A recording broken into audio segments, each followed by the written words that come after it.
Welcome to the Wildlife for You podcast and the Old Man Johnson series.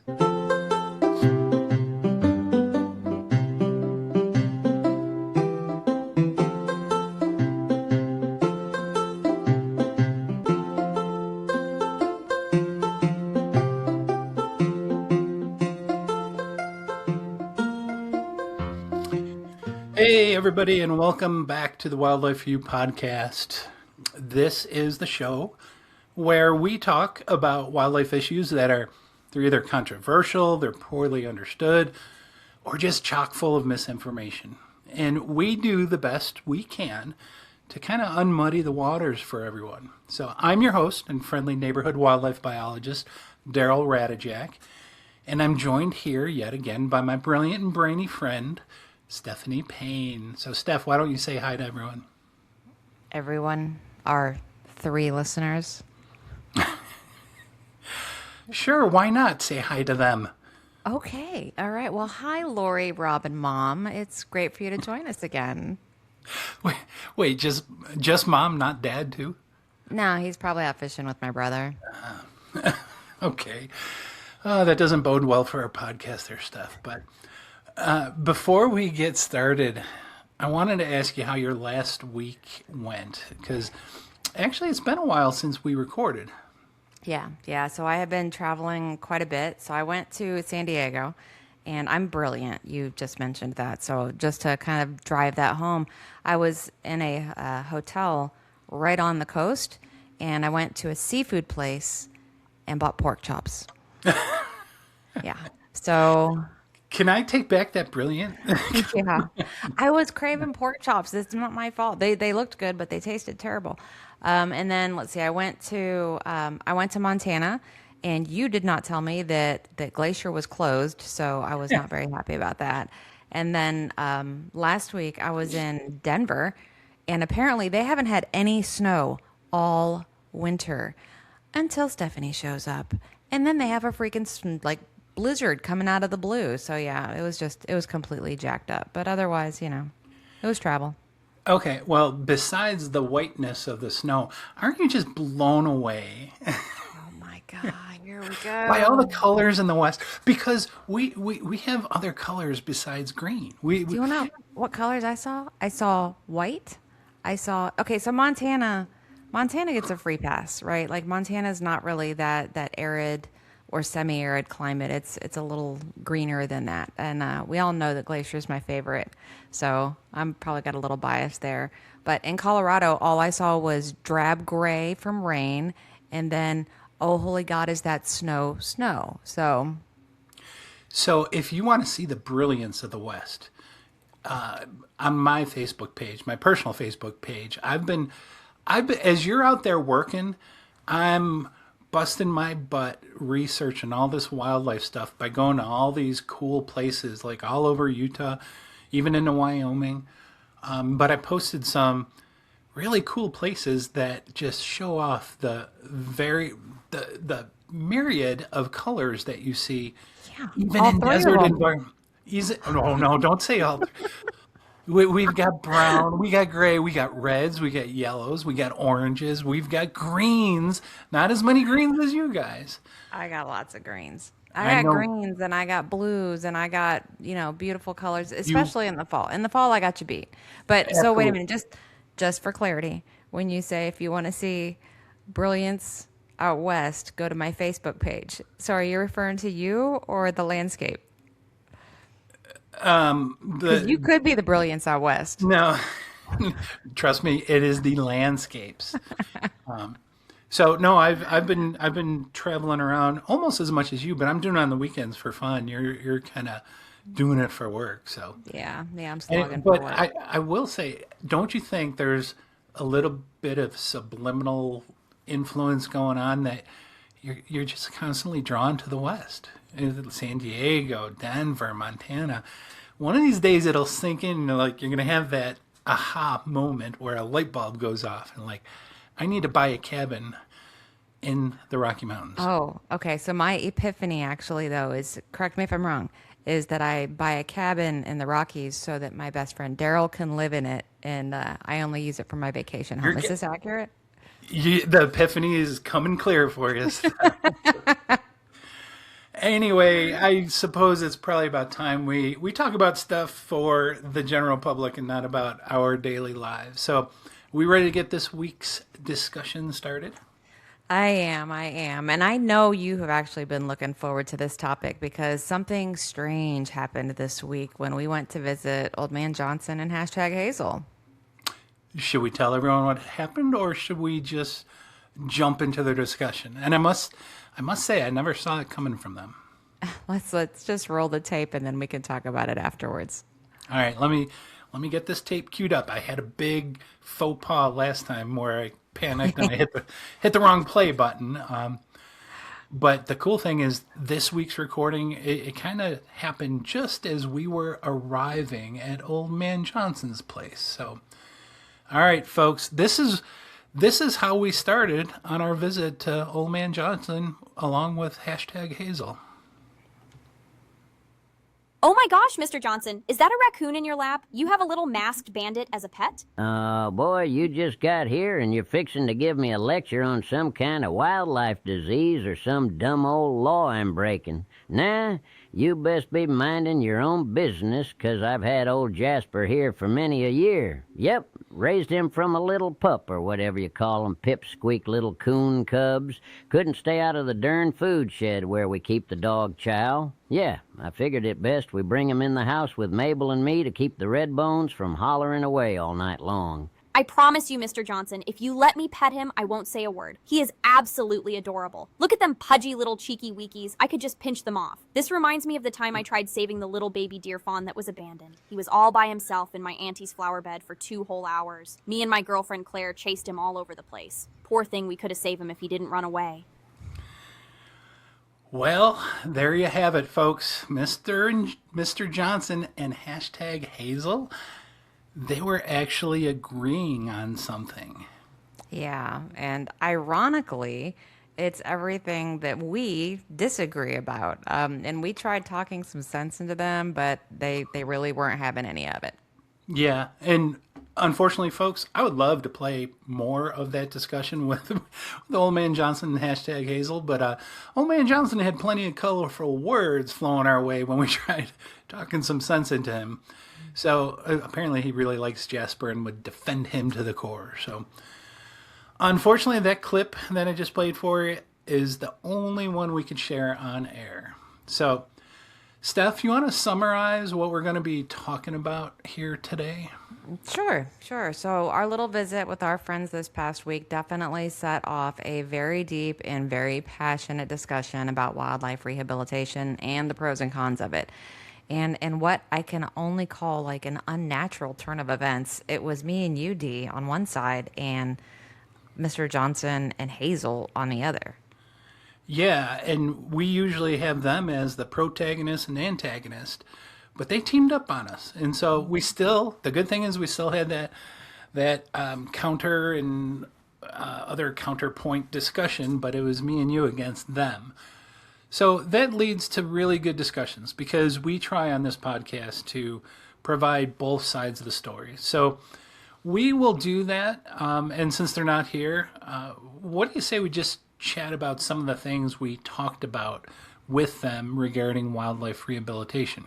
Yeah, sounds good to me. But before we get started, just remind me, how was it again that you got so into bears?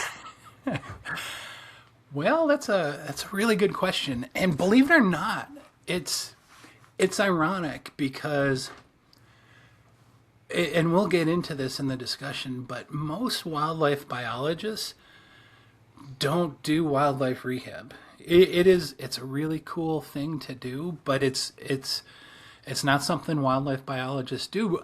Part of the reason is there's like no jobs in it, and we'll talk about that. But believe it or not, Steph, the very first wildlife job I took was working at a black bear rehab facility. You know all about it. It used to be called the Appalachian Bear Center. Now it's the Appalachian Bear Rescue. And like, it barely paid anything, but it was a job that I thought could give me some experience, and it did. And it definitely helped. But I am not the norm. if you interview 100 wildlife biologists, 99 point something percent of them are not in the wildlife rehab world. It's left to a lot of other folks that we can talk about. But ironically, I have quite a bit of experience with it because that's how I got my foot in the door. Rehabbing little black bear cubs, and that got me experience to then get a position with the state agency and then federal agencies. So I got a different career path than most people. Yeah, I would say you did. And not to shamelessly plug your book, but it's not even just career experience that you got. I mean, just, the experiences that you got were life-changing. If people out there have not read your book, Spooning a Bear, at this point, they need to, because your life lessons are absolute gold mines of hilariousness as well. So I will send you the extra check this week for that plug of my book. Thank you. sweet. Yeah. So okay, that extra $2 will come in handy. well, I can't buy squat with that, buddy. It's not You just realize like $2, I can't buy anything with that. I can't buy anything. So okay, but since you had mentioned that it's not everybody that can do wildlife rehab, and apparently wildlife biologists don't make it a habit. So tell me, who can do rehab? Well, first, let me define wildlife rehab first, because Okay. whenever you hear about rehabilitation, like it has nothing to do with wildlife doing drugs. They're not like hooked on crack. They're not drinking too much. Typically, it involves wildlife, whatever species we might be talking about, from birds to mammals to you name it. It involves them needing rehabilitation, typically from one of two things. Either an injury, they got injured somewhere or another, and they need a little bit of help to get back on their feet, to heal up. The other big part of wildlife rehabilitation is when animals become orphaned for one reason or the other. And then obviously, much like an injury, they're going to need some time with a little help from humans to gain the weight, gain the experience to become old enough that they can survive on their own. Typically, when you're dealing with wildlife or any animals in general, it's typically when they become weaned that they could generally survive on their own. And do you know what the weaned means? You want to explain it to Where everyone they're else? no longer reliant on just mom for nourishment, when they Yeah. can actually, Very so good. no more needing of the mammary glands to sustain. Yeah. So it's crazy because wild animals are just amazing. And once they know how to feed themselves, most on. of the time they don't need parental care. But it might take a little time before they get to that point. And that's typically what most wildlife rehabilitation involves, is getting them to the point where they can survive on their own again in the wild. And that's a key point, that surviving in the wild. So what was that original question you asked me? So if most wildlife biologists are not out rehabbing animals before they start their career, who can rehab wildlife? Well, not Mr. Johnson. Well, he probably could if he goes through specific training and qualifications. Most rehabilitation of wildlife is done by folks that are passionate about wildlife, and they get certified.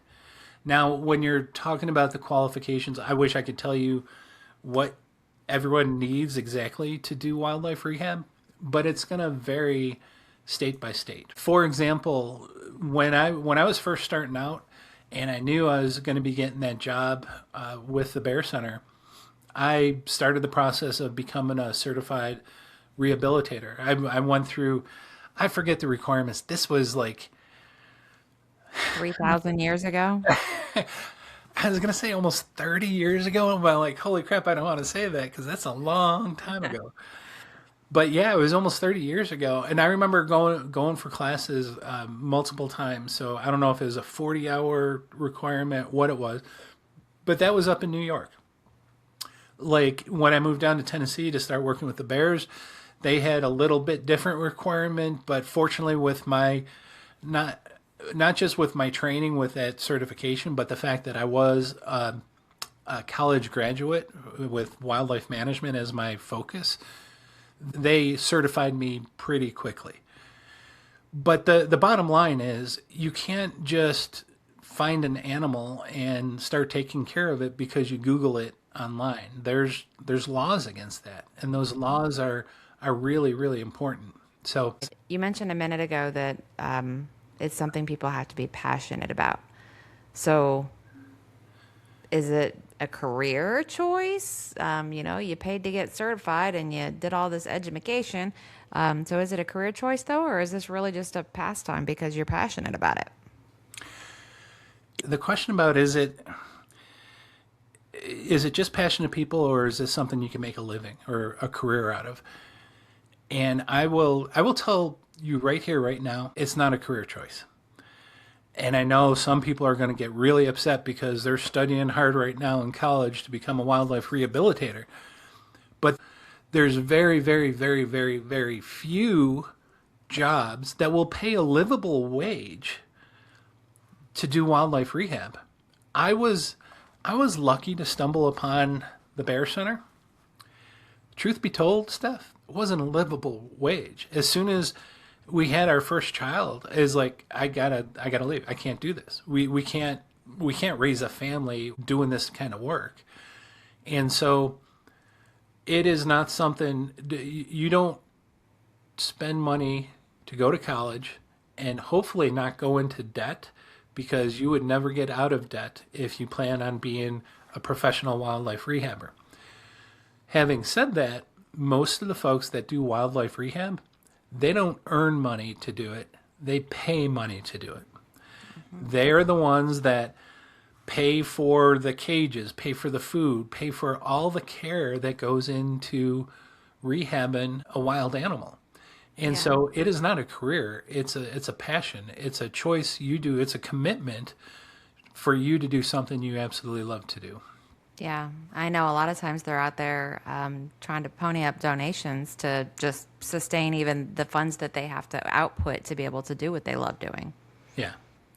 And so, okay, I'll ask you, I'm going to get you to turn yourself in. Like, it is so tempting to think about, I rescued a baby squirrel, a baby whatever kind of wildlife, and want to do it. Like, have you ever? I know tons of people, great folks that like, we got a baby fawn one time and we tried raising it, and you can't So do the that. no, yeah, but you said two different things right there, because you just said raising it, and then on the other hand, you asked if I ever like tried to fix an animal up. So yeah, like there was, I even have success stories. Like I have a success story about a black rat snake that was hit in the road, and like the last, probably foot of his, well, that's probably about 8 inches of Was he his body squished? it was squished, yeah. And I didn't know if he'd make it, but it was right after his cloaca. So I was like, I'm going to take him and I'm going to put him in a nice 50-gallon long. He's going to have a quiet few days, not have to fight for his food, not have to search hard for his food. And I probably kept him for about probably 2 or 3 months. And then I let him go again, because that's what you do. That's amazing. You shouldn't do that. You're not supposed to do that. I know. But I know. Well, that's the thing with wildlife rehab. It is a question of your soul, of like trying to do what's right. Now, let me explain why state wildlife agencies don't want people doing that. First off, most wildlife require very specific kinds of care, whether or not it's the type of food. Like here's a big one. A lot of people will find an orphaned rabbit, and they'll pick it up and they'll pet it and they'll pet it, and they're like, it is just so calm, it's so sweet. That's because it's about to die from terror, because Yeah. this monster animal just picked it up, and its body's like shutting down. Yeah. So there's so much you need to know about how to care for a wildlife, for lots of different species of wildlife. So that's one of the reasons why wildlife agencies don't want the general public doing it all, because more than likely you might not, you probably won't provide the adequate care that animal needs. Yeah. The other thing is sending a message like that it's okay to get these, like, dependent on the species, you don't want people picking them up all over the place because they're going to be trying to rescue things that don't need rescuing.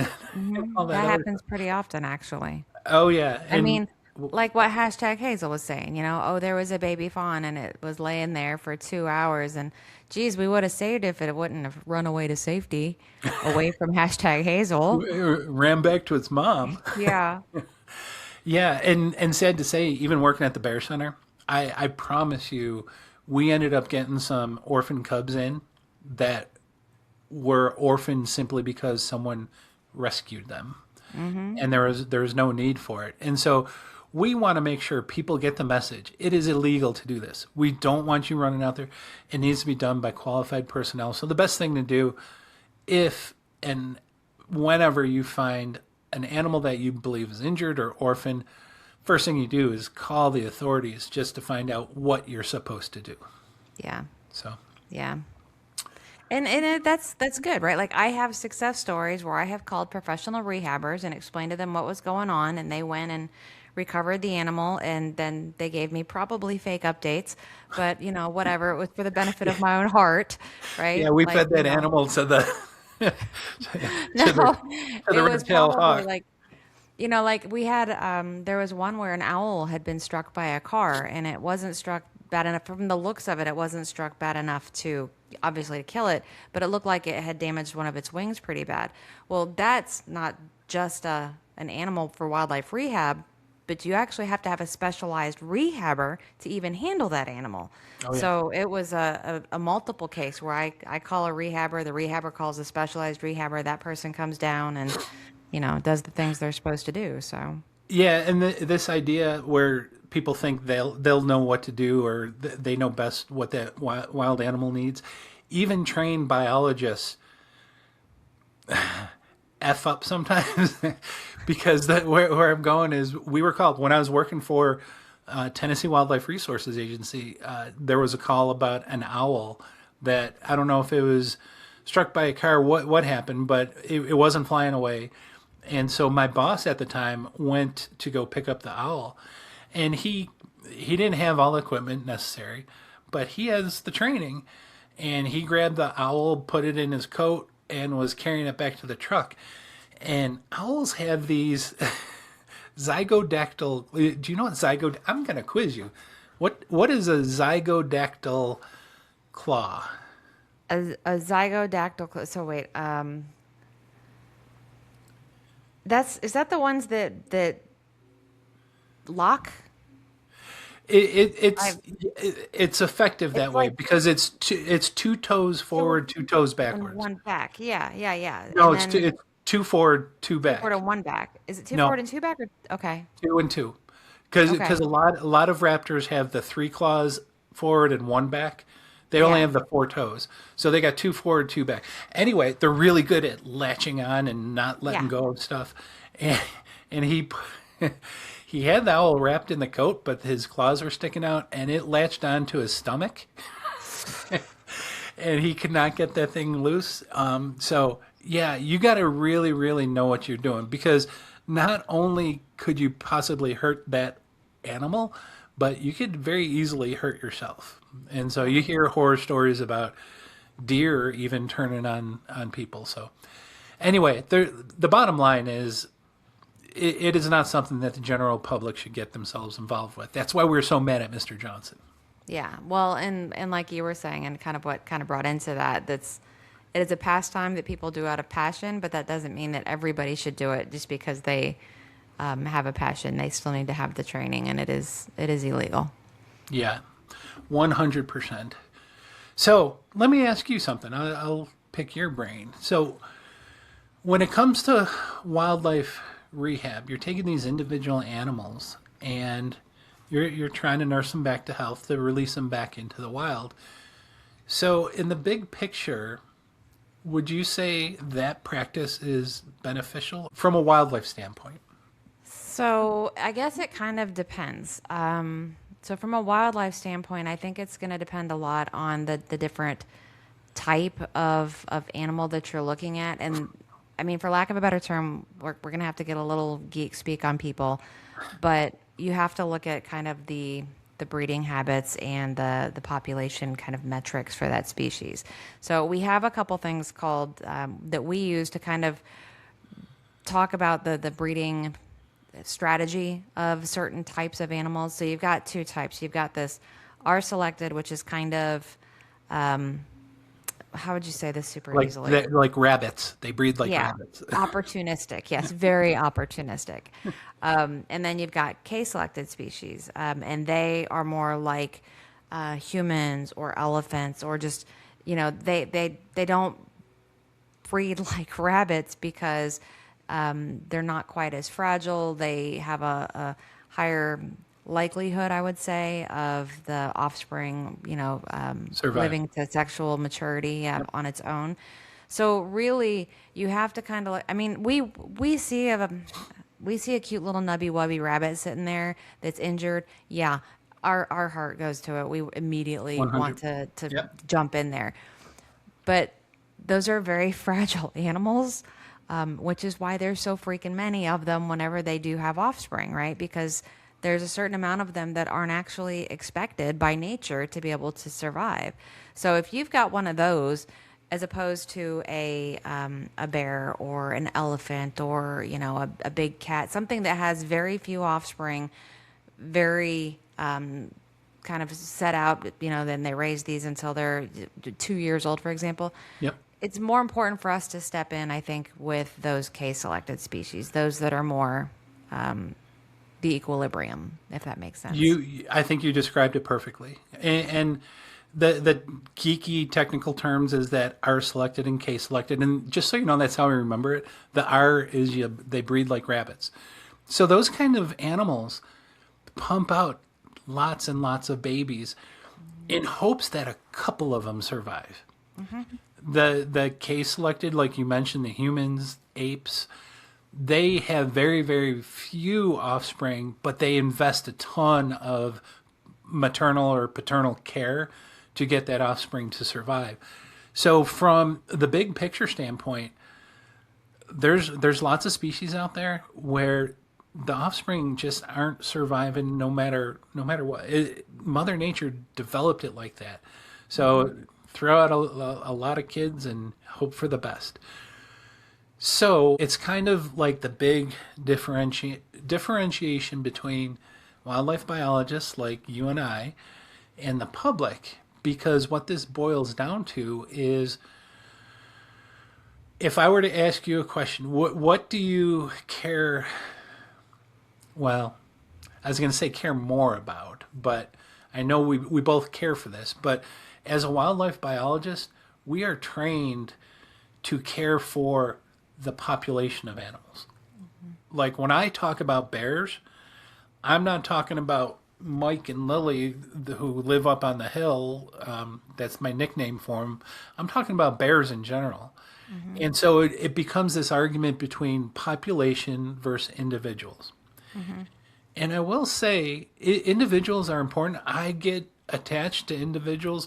Just look at the bears that are named in Yellowstone. Like, people follow these, they get so attached to them.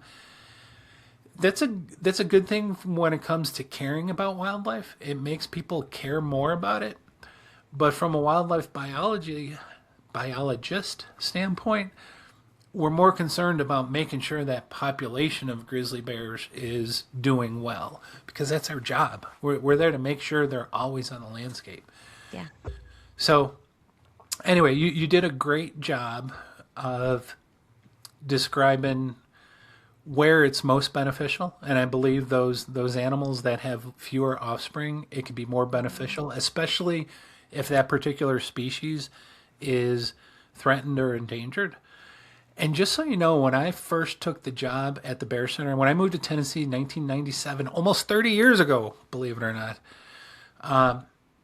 they estimated there was only like 400 or 500 bears in the entire state of Tennessee. So if we could save a half dozen or a dozen of them, that's making a difference from a population standpoint. And that's Yeah. why I was so invested in it. Yeah. Now, I doubt I would have moved halfway across the country to open up a squirrel rescue because there's millions of squirrels. And it's not to say I don't want anything bad to happen to individual squirrels, but that's the way Mother Nature designed them. So, okay. Can I ask you another question? Oh my gosh. All right. I'm drilling you. Like this was supposed to be my Apparently. talk because I got all Yeah. the experience with it. But when would you say like wildlife rehab is what's the best justification for it? So I think what that humans should step in if humans were the cause for the reason that the animal needs helping. you are brilliant. I, But I well, it rubbed off from you. I learned everything about wildlife biology because from you. that's what I would have said. Now, and I know we're gonna get some. You are gonna get hate mail, especially because you're. That's why I'm asking you all the questions. I see. I got to turn this light down. I'm getting blinded over here at this since the sun's going down. Sorry.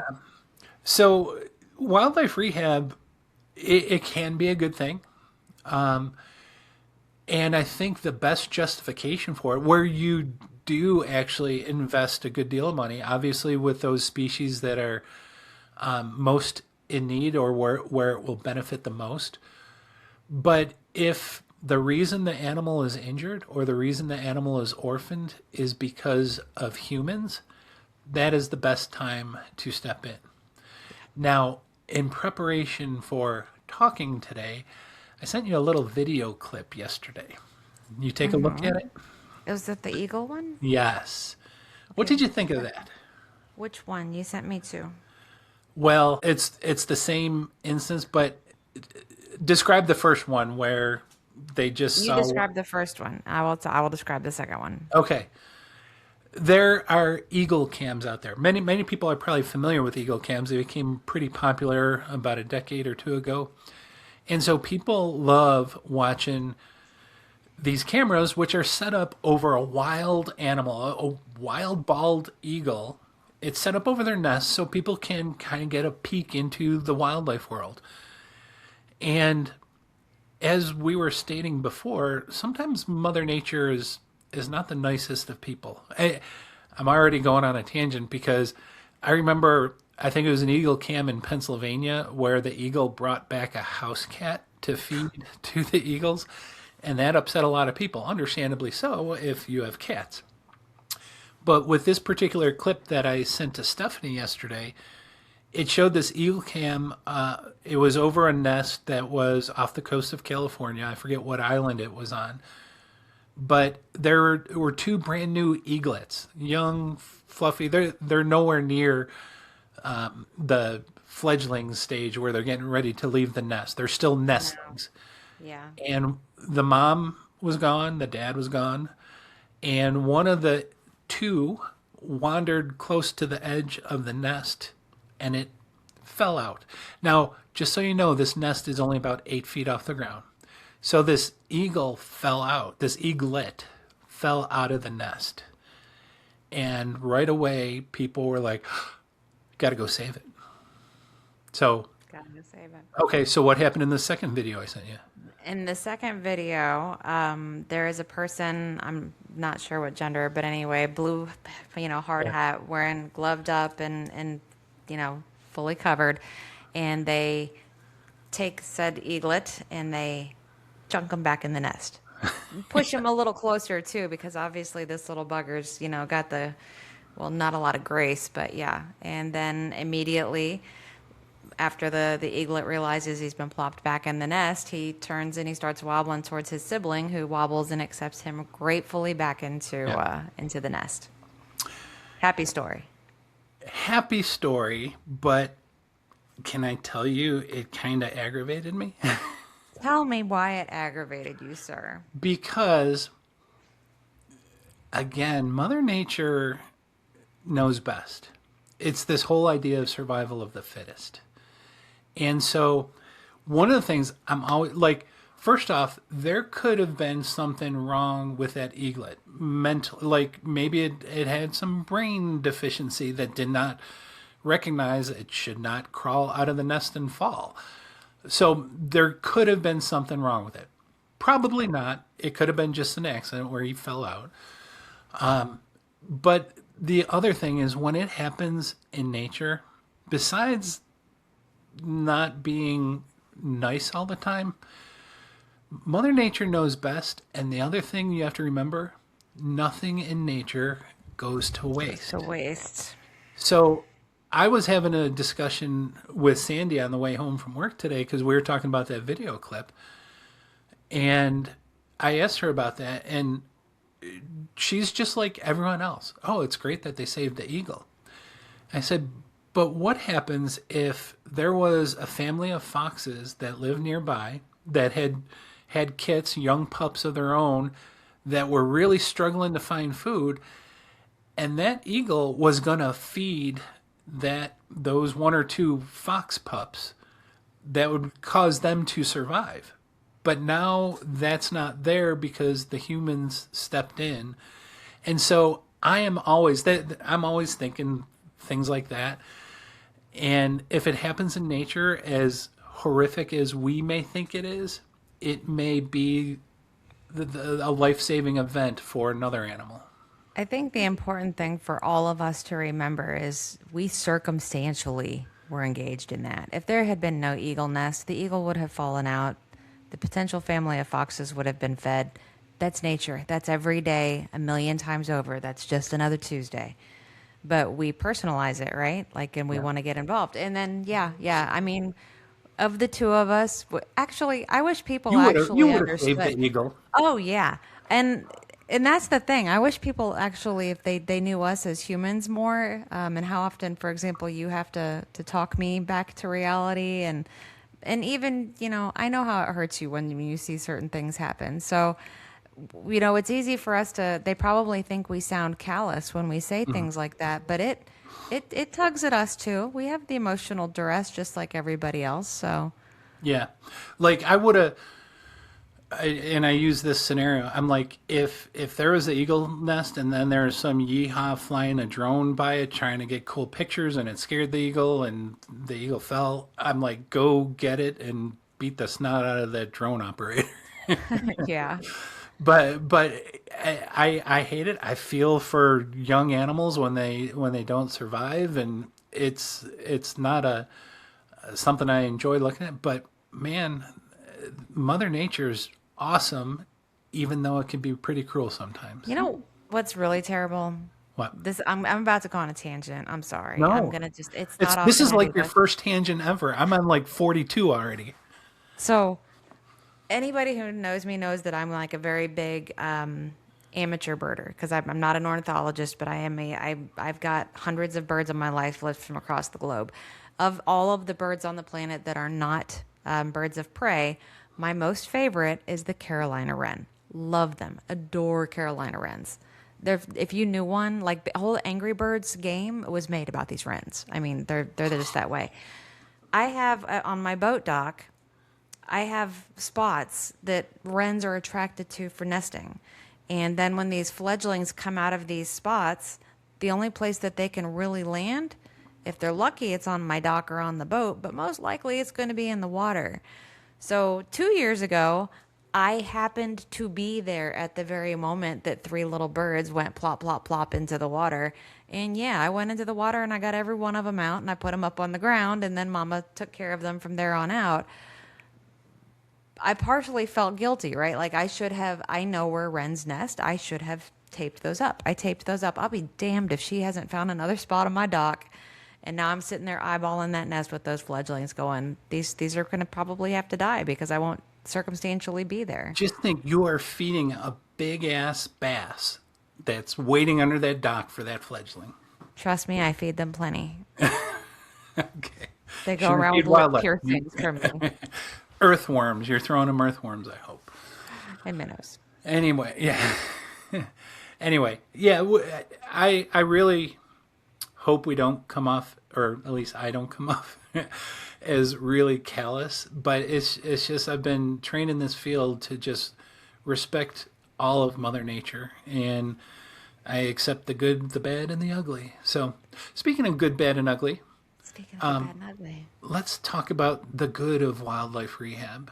And we've mentioned a number of times. But one of the things we haven't mentioned is this whole concept of wildlife rehab. From a grand scheme of things, it may or may not help anything. But here's the thing. It doesn't hurt. So if people are willing to invest the time, invest the resources, and do all this to nurse an animal back to health, to release it back to the wild, great on them. Great on the animal. We hope the best for it. But one of the best things that does come out of wildlife rehab is more education. Because most of the time the rehabber is not the person that finds the animal. It's usually someone else in the general public that finds and then calls the rehabber. And there's a lot of education that occurs because they'll talk to the person about what the wildlife needs. Most of the time nowadays, as soon as a baby animal is found, it's posted on Facebook pages, the community pages all across. And I'm constantly on there saying, no, don't do that, do this. But it does get the general public thinking about wildlife and caring for wildlife. So that's the good of wildlife rehab. You could help the animal, you could help the person. But the education is a big thing. What could be a bad aspect of wildlife rehab? So I'm going to give you two things, Okay. but one's going to lead to a deeper topic. So the first thing I think that is obviously bad is the misconception that an animal needs rescuing and saving when really it's just doing its thing, waiting for mom or, whatever. It's perfectly fine. People are just working to their timeline, not understanding the animals, natural things that they do on a day. Do you agree with that one? Absolutely. Okay. Yeah, 100%. Because I think that truly the really bad thing for wildlife rehab, like the thing that I personally think is the worst, is people have, like, for example, they use these ambassador animals to take around to help garner funds for their own wildlife rehab, and they say it's education. But in reality, sometimes I really think that that's driving a selfishness factor that leads to the ugly side of rehab. I think that, I think you hit it right on the head. I think that's the ugly is when the self-satisfaction overpowers the animal welfare side of things. And so, you're caring for the animal, but you're not so much doing it for the animal. You're doing it for your own personal needs. And just so you know, there was a criminal case in Tennessee, I don't know, over a decade ago, where a rehabber was rescuing fledgling raptors that did not need rescuing. In fact, a photographer, I remember this story. I was chief of wildlife because a photographer was taking his great horned owl, and they had two little owlets, or maybe it was just one. I think it was just one. And the photographer was getting pictures, and he's like, "What the heck's going on?" And he saw this tree climbing crew, come up and grab. They rescued the little owlet, and he's got a picture of them rescuing this little baby owl, and the mother is in the tree right next to it. Oh, wow. And I saw that the photographer sent it to me. I sent it to our law enforcement folks, and they got the Fish and Wildlife Service. It was awesome. They got the Fish and Wildlife Service involved, but they went and confiscated, and apparently, and I'm not going to say who or whatever, but it was known that they kind of take those animals for educational purposes, and it was just so wrong because, Anyway, I was so glad they caught them. That is the ugly of wildlife rehab, is when your personal gains outweigh doing it for the animal's own welfare. I'm really glad that you didn't. I thought you were about to bust into a story about Stephanie and groundhogs. So I haven't reported you yet, so keep your nose clean. You've told me stories of what you want to do, and I'm still. Yeah. I got the law enforcement on speed dial. If Daryl's he's gonna call me and be like, the only reason the animal was injured is because she tackled it. Yeah. So anyway, okay. Can I Okay. tell you one more? Oh, go ahead. You were Is it raising your about hand. the ugly? Because I was gonna say we've covered like this whole gamut of wildlife rehab, but we left one gap. So, because as a person who, like I said, I'm pretty sure that some rehabbers have fed me stories about, off to greener pastures. Talk to me about the heartache now behind wildlife rehab. Oh, I'm glad you asked that because when I first started doing the bear rehab at the bear center, really cool job, one of the best jobs I ever had. But I was still pretty green behind the ears, and it was the very first public interview I had to do with a news agency. And we had just released our first bear. And I remember the reporter came up to me, and the bear had just run off. And the question was, tell me the truth, Daryl. Aren't you sad seeing the bear run away? And I remember looking at him like, are you nuts? This is not the sad time. This is like the happiest time of that whole process. Is we're returning an animal to where it should be. I didn't want to have, as cool as it was, it hurt me more when they brought me the bear to take care of, because it's like, this, whatever was the cause of that animal being injured or orphaned, it's like, we got to help this thing, but I want to get rid of them as fast as I can. And so there is no heartache releasing an animal. At least there should not be heartache, because that's what you get into wildlife rehab for, is to return that animal to the wild. Sweet, sweet freedom. Yep. Yeah. And so that's that borderline self-satisfaction, because if you're sitting there as a rehabber saying, "Oh, I hope I get more orphaned animals," you're in it for the wrong reason. Yeah. You don't want any. No, yeah, you're absolutely right. Because I think the hardest part, if I was like in your shoes before, and just some things even being involved, like with some bears that you and I have had some experience with, when they can't get released into the wild. Yeah. That's the sad time. Oh, absolutely. And in fact, there was a couple of bears that we could not return to the wild, and we had to try to find homes for them if we could, and it's near impossible. But and you know what the other option is, where oftentimes a different outcome where the animals are put down. Yeah. As much as I hate that thought, I think I hate the thought of putting that bear in a cage for the rest of its life. It's just heartbreaking. That's the heartbreak, is when you cannot release those animals. So again, I just thought it was a weird question about like being heartbroken releasing an animal. It's like, no, that's why I'm doing this, is I want to release them. So have we covered this enough stuff? I think we have been talking for like 50 minutes, so people are probably tired of hearing us yammer, sir. I know, and it's funny because sometimes we don't have like a ton of things to talk about, and it goes in different directions, and before you know it, it's one of our longest episodes. So I think the bottom line here is we don't want to give the impression that wildlife rehabilitation is a bad thing, but we want to let people know that there's things that you should and shouldn't do. Mr. Johnson raising a raccoon as a little kit and keeping it as a pet is a very bad no-no. You should not be doing that. If there's any wildlife that is orphaned or injured, you should make the proper calls to the authorities to find out who should be taking that animal, because it's not only good for your safety, but it's also the best thing for that animal to get the proper care that it needs. So the last point I'm going to make is, how do I say this? Wildlife rehab is not the future of saving animals.